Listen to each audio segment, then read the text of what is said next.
Good afternoon. My name is Richard Taylor, the author of Brushes with Death, Wrongfully Accused, Rightfully Acquitted, my forthcoming novel, Son of a Preacher Man. Here today with a short video, part of my Testimony Tuesday series. I like to call it something that came to mind. I just want to share a brief testimony during this time, maybe to bring somebody some inspiration during this time of uncertainty. But also, I just want to share a testimony to help increase someone's faith who may be struggling in their faith, or with something that I'm about to talk about. So I'll just get right into this testimony.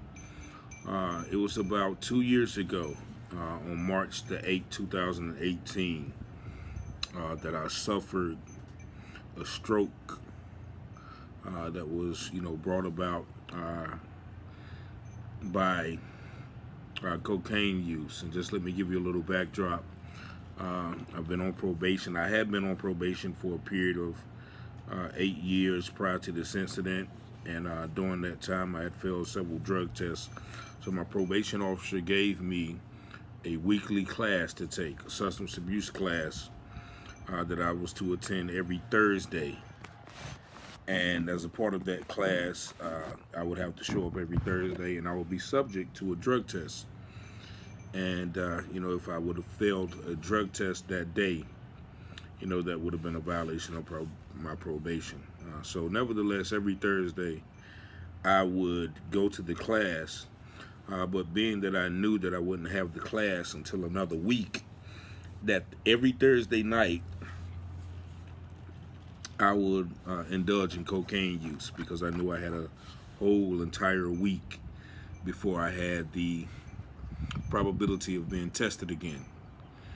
And so this one particular Thursday night, I did my regular routine. Even before I went to the class, I would actually go buy my cocaine. I bought a gram of cocaine, and I went to the liquor store, bought a bottle of liquor, and I went to the class. And the class lasted for about an hour and a half, and I did my regular routine. As soon as I left the class, I couldn't wait to dig into that bag of drugs. So on the way back to my apartment, I was opening the bag, putting the bag in a dollar bill. Some of you may know how this works from personal experience. Some of you may know from movies, but nevertheless, I put it in a dollar bill, poured it into a dollar bill, crushed it up, all while I'm driving. I can't even wait till I get home to use it. That's how serious an addiction is. And when I took 2 snorts up each one of my nostrils, there was a dizzying effect that overtook my body. There was a lightheadedness that I had never felt before while using cocaine. Normally, it's a sense of alertness. You get what you call a drain, where you feel the substance going down your throat. And I didn't get that. I just got a lightheaded, like dizziness, or as if I had smoked like a whole bunch of marijuana all at one time. But I was just real lightheaded and dizzy. So when I pulled up to the store right by my apartment complex, I got out of the van, still very dizzy. Got on my Jeep, very dizzy, and I went and bought some cigarettes. Got back in the vehicle and drove the 2 blocks up to my apartment complex. And the way my apartment complex was set up, there was no parking lots. You just had to park on the street, and it was always constantly almost full. So as I was looking for a parking space, I rode around the block a couple of times, and I couldn't find one. And I finally found one that I thought I could parallel park into. But when I turned around and looked backwards, my head just got even, very dizzy, and I felt like I was about to pass out. So I instantly knew something was wrong. And so I pulled up into the maintenance building, and I didn't even pull up totally. I just pulled up right into the maintenance parking lot Half of my car was still in the street, and I just got out. I got out of the car. I didn't, I knew something was wrong, but I didn't really know what it was. So I got out of the car, and I instantly began to call on the name of Jesus. I started saying, Jesus, Jesus, Jesus. And I know, I didn't call on Yahweh, Yeshua, the proper, Hebrew name or anything, Yehoshua. I called on Jesus at that point in time because I knew something was definitely wrong. And, I tried to grab the bottle of liquor, but I was like, nah, let me leave this here. I even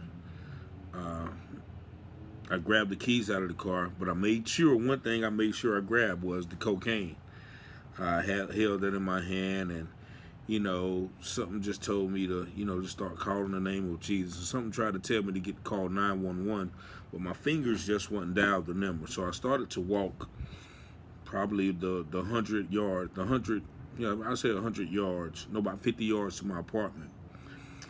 And I just started staggering. And as soon as I started staggering, I just fell on the ground. And I still knew something was wrong. I still knew that, I should call 911, but something was telling me just make it to my apartment. And so I got up again. I staggered, and I got to the place at the street where I was at the edge of another edge of the street that I was going to cross, and my apartment was right across the other side of the street. But when I got to the edge of the street, I just couldn't stand up anymore, so I just grabbed on to a car and held on to the car. And just stood there and was just like, Lord, what is wrong with me? My head was spinning. I was so lightheaded. And I said, okay, if I can just make it to my apartment, I'll be all right. I don't know what kind of logic that was. But I let go of the car. As soon as I let go of the car, it felt like somebody picked me up and just slammed me on the ground. Like literally, I hit the ground face first, like facing the cement. And when I did that, I was still just thinking like, oh Lord, something is definitely wrong. So at that point, I still had the cocaine in my hand. So I crawled over to a tree and I placed the dollar bill with the cocaine, tried to bury it in the dirt by a tree root. And then I said, okay, let me see if I can, get up from here. And so, I sat up on, I pulled myself up, I pushed myself up like in a push-up position. And I got to the point where I was sitting on my bottom and my legs were, on the curb. Like I was just sitting on the curb like a little kid. And I was like, something is wrong. But still, my phone was in my other hand. I'm just sitting there like, you should call 911, but, I just didn't have the mental faculty to do so. And so then I just, I started, just started thinking, started looking up at the sky. The sky was spinning, my head was spinning, and I was like, what is wrong? What is wrong with me? Then all of a sudden, my left side, I tried to get up again, but, I couldn't get up. And then I kept struggling. And all of a sudden, my whole entire left side went numb, just like this. And I was like, oh, my. And I was still kind of struggling to get up, but I only had the use of my right side. So I fought it for a minute, and then I started having trouble breathing. Like, it felt like my throat was closing up. So I was having trouble breathing. I was foaming at the mouth. I couldn't hold my head up. I was just looking down. I was just like, oh Lord, this must be it. This have to be it. And then all of a sudden, my body functions start doing their own thing. I looked down and, fluid was running, down my dress pants. And, I felt, just liquids running, from every part of my body. And that's when I really thought, I said, okay, well, this is it, And then that's when, I realized that I couldn't get up. And I already knew, from just experience, from knowledge that, when your left side's paralyzed, you're probably having a stroke and you're probably never going to be the same again. So at that point, I just decided to lay on the curb. I laid down And I looked at the sky, and I just started, I started saying, making my peace with God. I thought about my daughter. Just before the class, I had went and got an outfit, a sports coat, and a nice hat and nice outfit, because that Friday, the next day was supposed to be a daddy-daughter dance. And so I started thinking about her. I was like, man, they're gonna find me on this road, just right here, dead. Like God, I'm in my mind. I was like, God is just, he was just fed up with me. And so I laid there. I laid back and started thinking, and just ready for, everything to go black. Like I was literally just, it seemed everything was getting dimmer and dimmer and dimmer, and I was at peace. Like, okay, this is how it's gonna end for me. And as I laid down, and I heard out of nowhere somebody say, "Hey man, are you all right?" And I looked up at the brother. He was a young black brother. And I tried to speak, but I couldn't speak. So the only thing could say was, and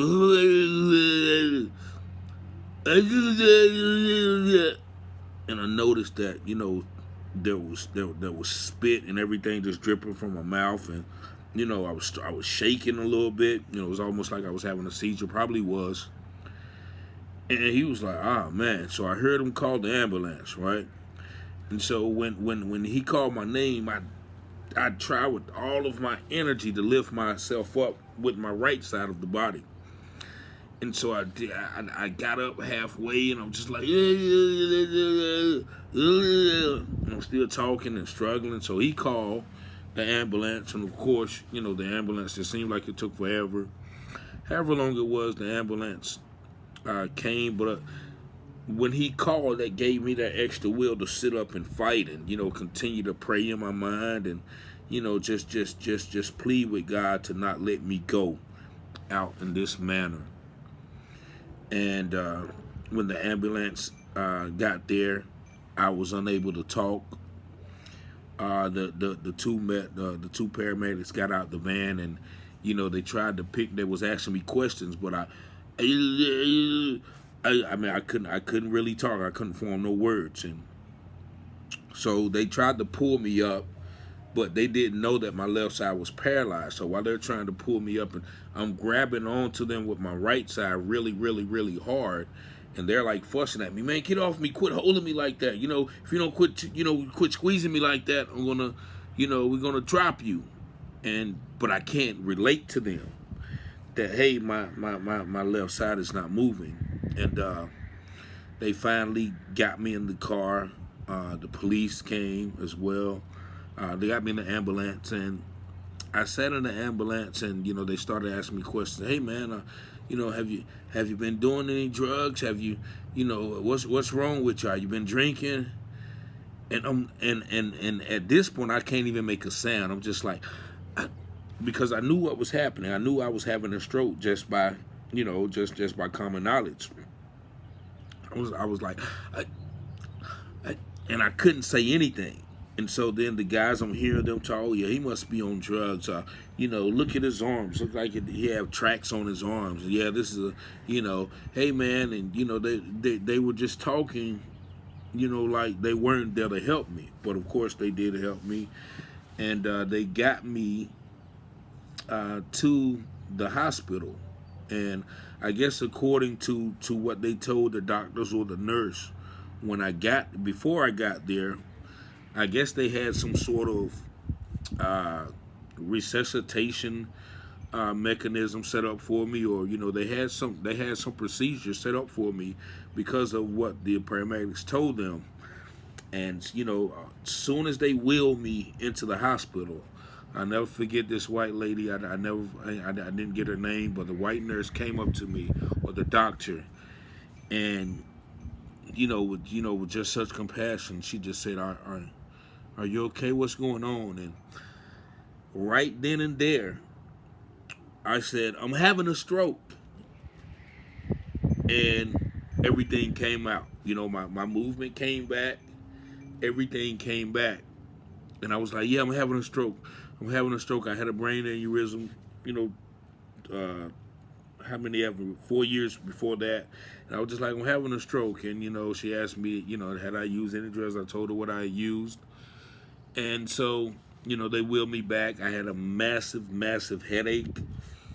Uh, they wheeled me back to the room. They did the CAT scans on me and everything, and they did all sorts of tests, and I was able uh, to be stabilized. But I did have a massive, massive, massive, massive headache, and they kept me for an observation of about 3 days. They kept me in the hospital. Of course, I called my mother and father. I called a few other peoples, and once again, I was totally honest with the medical staff, and my family said, yeah, I just took two snorts of cocaine now, and the doctor was like, with your history, are you really serious now? If you're smoking, you're using cocaine, you're drinking, with your history of brain aneurysm, we're like, are you really trying to kill yourself? And I was, it just hit me like, yeah, you're right, but that's how strong it is when you're suffering from an addiction of that nature. And so I sat in the hospital. My mother and father, they came, and they had to go get my Jeep from the well, no, they didn't get my Jeep because I told them where it was, but they had it had gotten towed. So they came, and of course I was all right. They made sure I wasn't all right, or was all right before they left. Before they left town. They helped me get whatever affairs I needed them to handle. I thank God for them. But as I was in the hospital, I still had all of my faculties. I just had a massive headache, and I would learn later the reason for the stroke is my artery. The cocaine had caused one of the main arteries in my neck that leads up to the right side of the brain to close up, and so that's why eventually my left side went paralyzed. And by the grace of God, I don't know, how, his hand, he heard my prayer, or he just wanted to get my attention once again after all these times. He allowed that vessel, that artery, to reopen and to give me back oxygen to my brain. So, by the grace of God, there was no permanent damage. As you can see, I have all my faculties. The only side effect that I have from that instance is like a numbness on my right side in some places, and that's still coming back to this day. I'm still praying for complete healing, but I can hold a hot drink on this leg. I won't feel the temperature. I'll just feel a sensation, whereas I can feel the temperature on the left side, and there's a little tinkling in my feet, in my right foot since that instance. But I thank God that He allowed me to come out of that with only minimal uh, residual injuries from that situation, and I just thank Him that He allowed me to survive that situation, being that He had already done so much for me in my life, and knowing the dangers of using those substances. He had every right to take me out.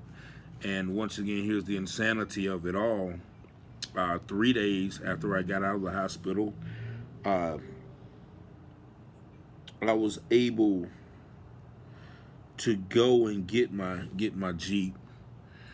I found out where my Jeep was before I left the hospital. I forgot how I got to where my Jeep was, but soon as I got my car, barely walking. I was speaking slow, moving slow. I didn't think, that I was going to make it, because I did the research, and they said when a person has a stroke of that nature, like 2 or 3 weeks later they'll have another one. So I was very cautious.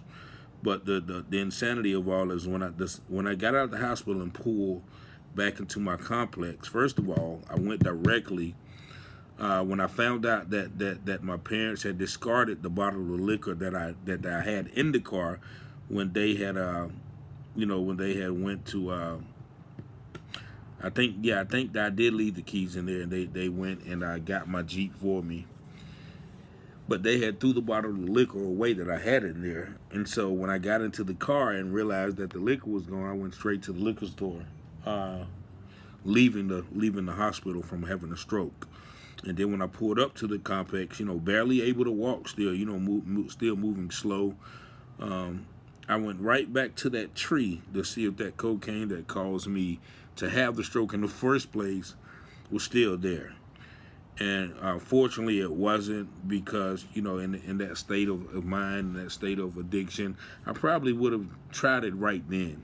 Try to see if it really was bad cocaine, or was I just having a bad day. And that's the as I mentioned before, that's the insanity of it all. When I'm barely able to walk.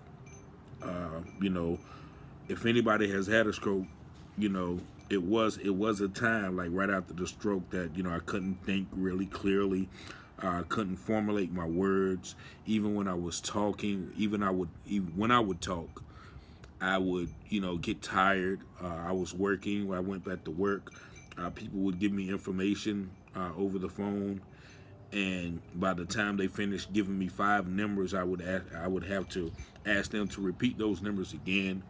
Uh, I was, there was some uh, some inability to control the movement on my left side for a while, and I was having trouble walking and controlling my legs and things of that nature. And I remember one day about a week or so, I called my father crying because I never thought that I would be the same again. But because of continued prayers and the grace of God, I regained my ability to speak fully without have being labored. I regained, all of the functioning of my left side. I regained my memory. I regained my ability to put words together and speak in coherent sentences without having to stop and think of the next word that I'm going to say. I regained, the headaches. They left, and I pretty much was fully recovered within about a month's time. And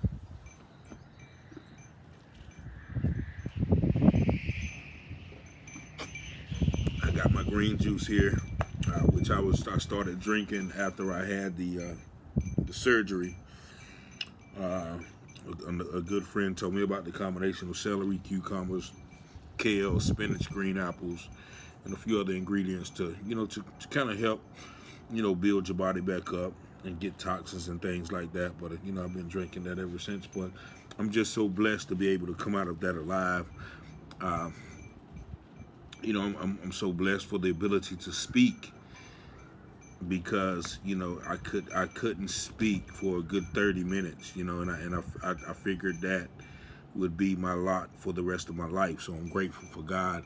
uh, I don't know if anybody's getting tired of these videos yet, but I'm going to continue to speak. I'm going to continue to tell what God has done for my life, because he's done so much. This is just one of many testimonies to come. But I just want to encourage anybody who's suffering, once again, from the pandemic of drug addiction, to seek help before it's too late. You might not die in an overdose, you know what I'm saying, and you might not suffer any health effects, but you could send yourself to a premature grave, you know, while the effects of drug use, may knock, you know, 20 years off your life. You might die at 55 when you should have died at 75. So um, I've witnessed that, but I've also witnessed, instant death from drug addiction. I'm glad that God spared me from that. And so I'm here to tell the testimony, and also to encourage those people, who are suffering from drug addiction, alcohol addiction, pill addiction, heroin, whatever it is, to seek the necessary um, recourse to be able to end that. Whether it's God, whether it's a program, The program that helped me so much is Life Changers Outreach Ministries. It's a totally free program. It's totally faith based. So if anybody in here under the sound of my voice that knows somebody who's suffering, you can give them, that website, and they can log on and get the help they need. But it's just one of many testimonies that I regret having to go through these things, but I'm not ashamed of them because it's a testament of how God has brought me out of so many things, and He did not let me die in my sin. So, that's why I continue to rep God. You see my shirt, armed and dangerous. The weapons of warfare are not carnal, but they are mighty through God, through the pulling down of strongholds. And addiction is a very, very common stronghold in this world. It's actually associated with the sin of witchcraft, or the power of witchcraft, because if you hear the story, there's no amount of common sense that would make a man who just was sent to the hospital from using a substance to get out of the hospital and go try to find that exact same substance that put him in the hospital. So that is a stronghold, and I'm thankful to God that I have been delivered, that God has broken that stronghold through the power of His might and the blood of His Son Jesus over my life, and I just thank Him for that. So I'm going to tell this story. I'm going to tell more stories of how God has kept me, and hopefully that this story today has been an inspiration, has inspired somebody to change. Doesn't have to even be drug addiction. If you can look back over your life and see where God has brought you from, and things that He has done in your life that you have taken for granted, I advise you to just seek His faith and turn away from those things, repent, and God will definitely be that strength that you need, because He's definitely been my strength. And as the scripture said, the joy of the Lord is my strength. So I'm grateful for having to overcome those things, but I'm also grateful for having the ability to testify and to speak of the goodness of the Lord. So I thank you guys for tuning in. Once again, this is Richard Taylor, Tuesday Testimony. I'll be on the lookout for my book, The Son of a Preacher Man, which highlights my father's childhood and how he came from a turbulent childhood to become a man of God and raise his family in a way that he did not see growing up. So be on the lookout for that. Please support any of my other works if you haven't. They're available on Amazon or Kindle. Just look up Richard A. Taylor. Brushes with death, wrongfully accused, rightfully acquitted. But I certainly thank you for taking the time for tuning in. I certainly wish you peace, happiness, blessing, and good health, most of all, and safety in this time. God bless you all, and until the next Tuesday, I'm Richard Taylor. Thank you for tuning in. God bless.